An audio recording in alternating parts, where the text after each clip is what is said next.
It's our biggest problem amongst screeners, not just the screeners who are working at Taxi now, but the screeners who've worked there for 29 years. We have all been stumped by this nebulous, what decade would this go in? What kind of song? Is it pop? Well, it would have been pop in 1980.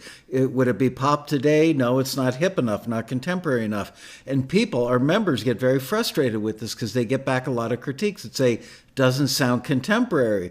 And they go, well, I recorded it with a famous producer, or a famous engineer at a famous studio, and the guitar player worked on this big record. All right, well, all that's great, but it still doesn't sound contemporary. And I have come to the conclusion, after giving more thought to this single problem than any other problem musicians have anywhere in the world, and that is they just don't listen to enough contemporary music. You hear the old... That was what I was going to say. That's exactly right. They need to listen not to an album cut from somebody 3 years ago. They need to hear the top 10 records right now. Right now, the top 10 records, like the Weekend, Blinding Light, gee whiz. I mean, there are components about that could have come right out of the 80s, And yet the way they have applied that and utilized that concept, it has that legacy effect, but a modern take. Yeah. So, you know, and it's a cool song, but the song has a big hook, and it's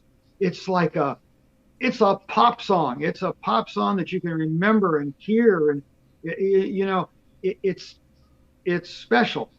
Also, you know, that song. What was the guy's name? Giraldi. You know, it was a ballad. Oh gosh, I can't think of his name or anything. In the last 8 months, big hit. Just a guy playing piano. Very emotional. There's a girl that's got a song out now called Driver's License. It's a monster record. And they're all different. All these are different. Yeah. But they're songs and they're lyrics, and the Driver's License song is just kind of this, I don't know, it's not Billie Eilish, it's not anything like that, but it's very, very minimalistic, let's say. The Giraldi song. What? I gotta find out the name of this. Capaldi, not Giraldi. Capaldi. Right. Yeah. Yeah, we're in the ballpark. I don't remember, but I so agree with everything you're saying. Everything you're saying is, and people go, I don't like what I hear on radio today. I think that they don't like it because they're a little afraid that they can't get there with their writing and production, but they can. His song is naked. His song is naked to the world. It's just himself, the piano, playing, and big hit, big hit. People love that when it's heartfelt and it's and the piano supports the thing. It just works perfectly. So you know, when you don't know, it's okay. You know, there's no way. You don't want to steer someone wrong, and I wouldn't know exactly what to tell them other than to consider listening to what's happening, seeing if any of that can be applied to what you're doing so that you can build a bridge from where you are to today.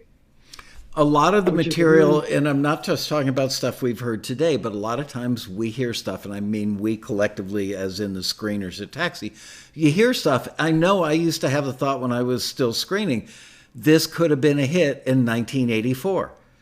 And right. Oh, yeah. Sure. And you can derive the age of the person who wrote it by where their music is, production and writing stylistically wise. And they just got stuck in that era. It happens to more people than not. I wish that I had a magic room where all these musicians could walk in, I could flick a switch and modernize them. Well, you know, when I meet people and I ask them what kind of music you listen to, I don't listen to the radio. Right. I don't listen to.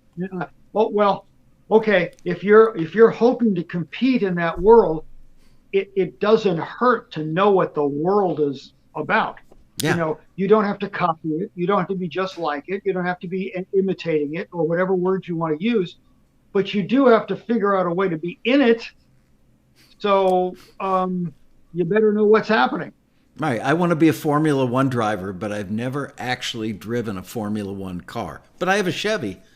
Yeah, exactly. I have a really cool, no, I have a really cool Chevy. And I've never raced a car, and I've never gone over 60. There's that.